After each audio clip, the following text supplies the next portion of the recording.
Hello दोस्तों, मैं हूँ मीनू सैनी। स्वागत है आपका इंडी वर्ल्ड एंटरटेनमेंट की नई वीडियो में। आज इस वीडियो में हम इंडिया और रशिया के गहरे तालमेल के बारे में आपको बताएंगे, इसलिए इस वीडियो को एंड तक जरूर देखिएगा।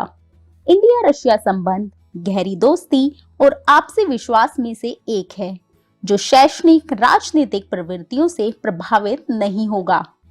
रशिया भारत के इतिहास के कठिन क्षणों में ताकत का स्तंभ रहा है।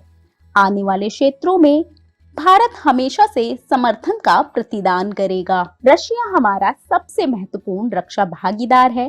परमाणु ऊर्जा और हाइड्रोकार्बन दोनों पर भारतीय ऊर्जा सुरक्षा के लिए एक प्रमुख भागीदार रहा है रशिया। इंडिया रशिया के बीच एक द्विपक्षीय संबंध है। कोल्ड वार के दौरान भारत और सोवियत यूनियन के बीच एक मजबूत राजनीतिक, सैन्य, आर्थिक और राजनीतिक संबंध थे। सोवियत यूनियन के विघटन के बाद रशिया को भारत के साथ अपने घनिष्ठ संबंध विरासत में मिले, जिसके परिणाम स्वरूप दोनों राष्ट्र एक विशेष संबंध साझा कर रहे थे।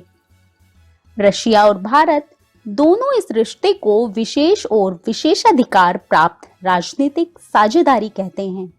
देशों के संबंधित नेताओं, प्रधानमंत्री और राष्ट्रपति द्वारा साझा किए गए सौहार्द के कारण द्विपक्षीय संबंधों में और भी वृद्धि और विकास हुआ है। सूची में 2018 में उनके बीच एक अनऑफिशियल बैठक ने भारत और रशिया के बीच बातचीत और सहयोग की भूमिका को प्रदर्शित करते हुए साझेदारी में तेजी लाने में मदद की। परंपरागत रूप से भारत रशिया राजनीतिक साझेदारी 5 प्रमुख घटकों पर बनी है, जैसे कि राजनीति, रक्षा, नागरिक परमाणु ऊर्जा, आतंकवाद विरोधी सहयोग और अंतरिक्ष। रशिया में पूर्व भारतीय विदेश सचिव राजन मैथाई द्वारा दिए गए भाषण में 5 प्रमुख घटकों पर गौर किया गया था। हालांकि हाल के वर्षों में छठे आर्थिक घटक का महत्व बढ़ गया है। दोनों देशों ने वर्ष 2017 में लगभग 9.4 बिलियन अमेरिकन डॉलर से 2025 तक द्विपक्षीय व्यापार में 30 बिलियन अमेरिकन डॉलर तक पहुंचने का लक्ष्य निर्धारित किया है। इस लक्ष्य को पूरा करने के लिए दोनों देश एक मुक्त व्यापार समझौता विकसित करना चाह रहे हैं।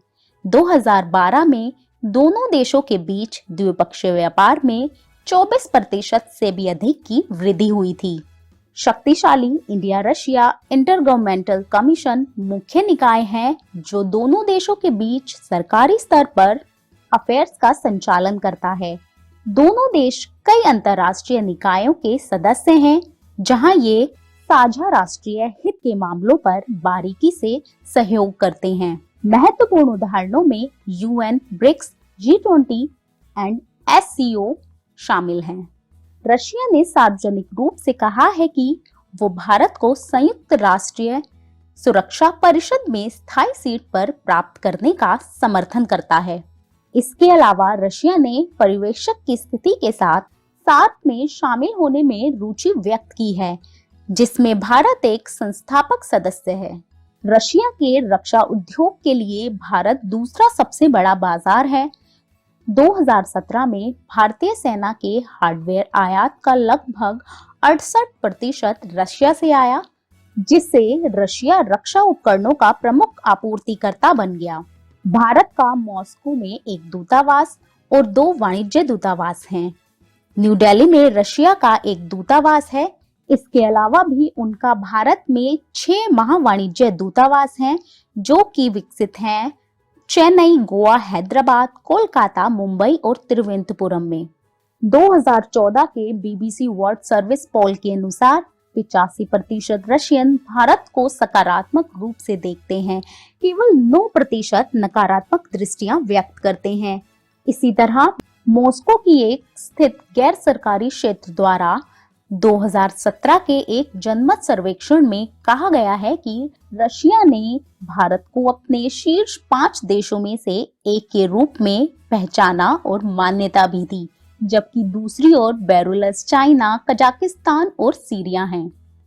अब अगर अभी की परिस्थितियों में देखा जाए, जैसे कि दुनिया कोविड-19 महामारी के प्रभाव से जूझ रही है, इस ऐतिहासिक मोड़ पर अंतर्राष्ट्रीय प्रणाली के पुनर्गठन ने अनिश्चितता का सामना करने वाले राष्ट्र राज्यों को जोड़ा है, जबकि यूएस चाइना प्रतिद्वंदी शायद ही कोई आश्चर्य की बात हो। भारत और रशिया दोनों ही अपने आप में महत्वपूर्ण खिलाड़ी हैं, लेकिन इनमें से कोई भी विश्व व्यवस्था में शीर्ष 2 पदों पर काबिज नहीं होगा। हालांकि उनकी विदेश नीति के विकल्प अनिवार्य रूप से शक्ति संतुलन में चल रहे परिवर्तनों से प्रभावित होंगे। जिस तरह से अमेरिका और चाइना के साथ उनके संबंध विकसित हुए हैं, उनका दोनों देशों पर प्रभाव कई अधिक होगा। जबकि उनके द्विपक्षीय संबंध सक्रिय संघर्ष से मुक्त हैं, बाहरी कानूनों के नतीजों को अब नजरअंदाज नहीं किया जा सकता है। इस प्रकार लंबे समय से चले आ रहे विशेष और विशेषाधिकार प्राप्त साझेदारी पर इन विकासों को प्रभाव की जांच करना उचित और जरूरी भी है, क्योंकि न्यू दिल्ली और मॉस्को वैश्विक राजनीति में चल रहे प्रभाव के बीच खुद को स्थापित करना चाहते हैं। कुछ ही दिन पहले विदेश मंत्री एस जयशंकर ने रशियन काउंटरपार्ट सर्गेई लावरोव के द्विपक्षीय वार्ता के दौरान कहा है कि भारत रशिया साझेदारी याद रखने वाली साझेदारी है और तेजी से ये भू राजनीतिक परिवर्तनों की दुनिया में भी उल्लेखनीय रूप से स्थित और मजबूत बन रही है। रशियन राष्ट्रपति अनिवार्य रूप से एक बयान दे रहे हैं कि भारत उनके लिए एक प्राथमिकता और मॉस्को के कई अन्य भागीदारों से ऊपर है। हाल ही में भारत को रशिया से एडवांस S-400 मिसाइल सिस्टम की आमदनी मिलनी शुरू हो गई है।